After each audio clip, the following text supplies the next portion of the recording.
a 0.4 success rate. At 8,000 feet, he had a 0.1 success rate. For 32,000 feet, cruising altitude for a commercial airliner, he calculated a 0.006 success rate, less than 1 in 100th of a chance.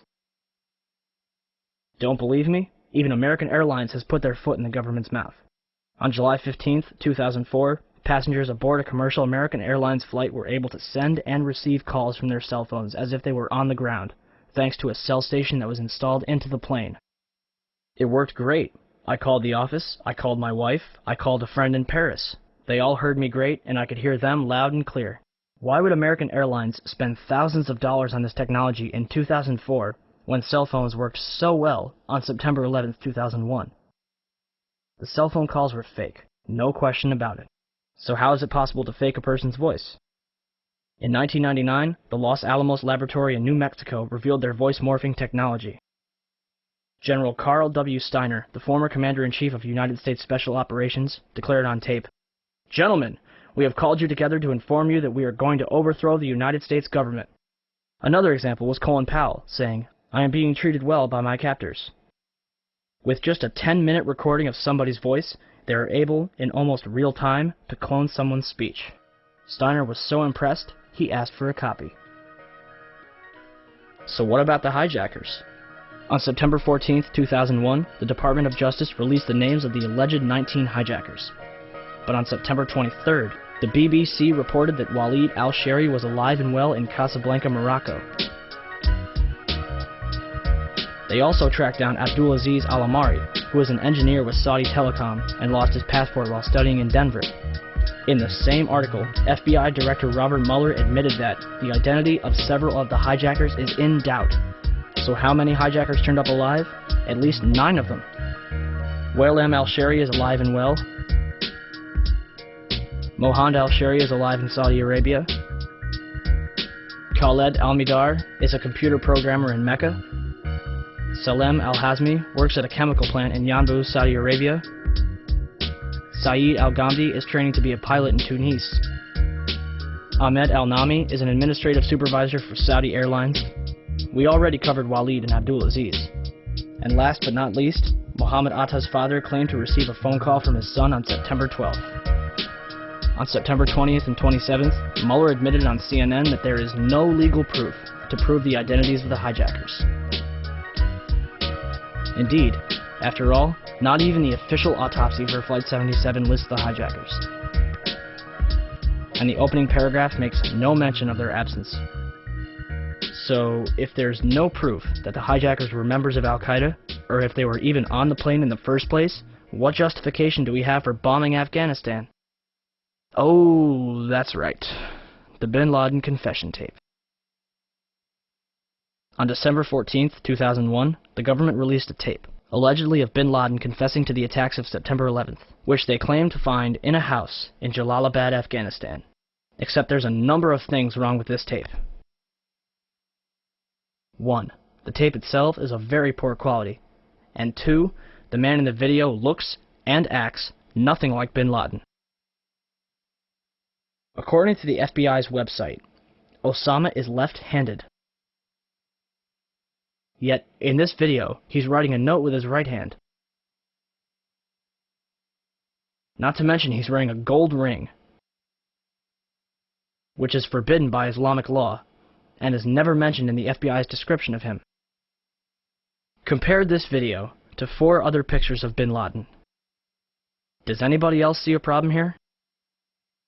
Until the government can prove without a shadow of a doubt that Al-Qaeda was behind September 11th, the American people have every reason to believe otherwise.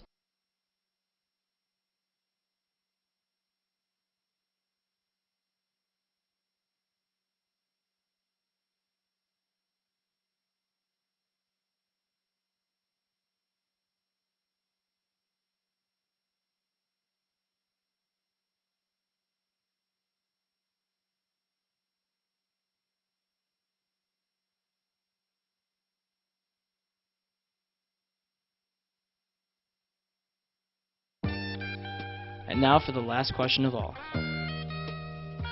Why would our government do such a thing? I hope you're sitting down. First, we have Larry Silverstein, the man who purchased the World Trade Center in July 2001. After September 11th, Silverstein demanded $7.2 billion from his insurers, claiming that each plane counted as a separate act of terrorism. However, on December 6, 2004, the courts only reward him with $2.2 billion. Next, we have the put options that were placed on United Airlines, American Airlines, and Boeing. According to the San Francisco Chronicle, more than $2.5 million has remained unclaimed. As for 9/11 itself, Reuters reported that Comvar, a German computer company, is responsible for helping companies and accountants in New York restore their data from over 400 hard drives that were recovered from the World Trade Center's rubble. Comvar recovered information from 32 different computers that suggested insider trading took place on 9/11.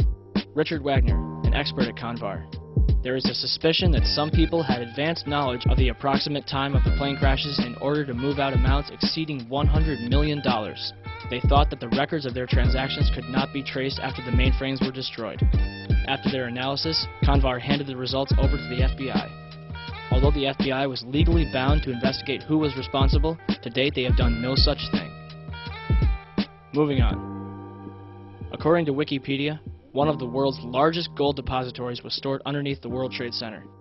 In 1993, the value of the gold was estimated at $1 billion, rumored to be owned by Kuwaiti interests. When the World Trade Center was destroyed, the amount of gold far exceeded the 1993 levels. The gold was finally recovered in its entirety in late 2001. Or was it? On November 1st, 2001, the Times Online reported that a large amount of gold was discovered in the wreckage of the World Trade Center. Mayor Rudolph Giuliani announced that more than $230 million was recovered from Ground Zero. However, the COMEX Metals Trading Division was storing gold bars for the Bank of Nova Scotia, Chase Manhattan Bank, Bank of New York, Hong Kong, and Shanghai Banking, totaling $950 million. And that's just one company. Rumor has it that over $160 billion in gold was stored in the World Trade Center. So where did all the gold go? Remember the gold that was found in November 2001? Reuters reported that it was discovered in the back of a 10-wheel truck, along with several cars, in a delivery tunnel underneath World Trade Center 5. No bodies were recovered. As workers got closer to the gold, authorities began restricting access to Ground Zero, joined by FBI and Secret Service agents. One worker, who was directed away from the tunnel, told a reporter, "If I tried to go down there, they would have shot me." Heavy machinery operators and others worked under the watchful eye of more than 100 armed officers. So let me get this straight. Gold from World Trade Center 4 was found underneath World Trade Center 5 in an empty delivery truck with an empty escort of cars. I think it's safe to say that they were running away from the South Tower. The question is, how did they know to flee from their stash when not even the firefighters inside the South Tower expected it to collapse? $167 billion in gold. $200 million is found. And that's just the money. After September 11th, President Bush had and continues to have permission to do and say whatever he wants, all under the pretext of 9/11. The Patriot Act, the Department of Homeland Security, Afghanistan, Iraq. Got him. Good. Second one. Hit the other one. It's time for America to accept 9/11 for what it was. A lie which killed thousands of people, only in turn killing hundreds of thousands more to make billions upon trillions of dollars. Are you angry yet? You should be. Every single attempt to investigate and uncover the truth behind 9/11 has been blackballed, ridiculed, and harassed by both the government and media alike for even daring to question the official story. Jimmy Walter, who spent nearly $2 million on an advertising blitz to convince people here in New York and elsewhere that 9/11 was a self-inflicted wound. Jimmy, welcome. Why are you doing this? I'm a patriot trying to defend this country from the real terrorists who have damaged and changed our country. I am asking the same questions that the widows and orphans, parents and friends of the victims of 9/11 are asking and have not had answered by either the 9/11 Commission nor by any real investigation to the mass murders that 66% of New Yorkers want investigated. Okay, Jimmy. I'll say it again. Why are they hiding from us? What are they hiding from us?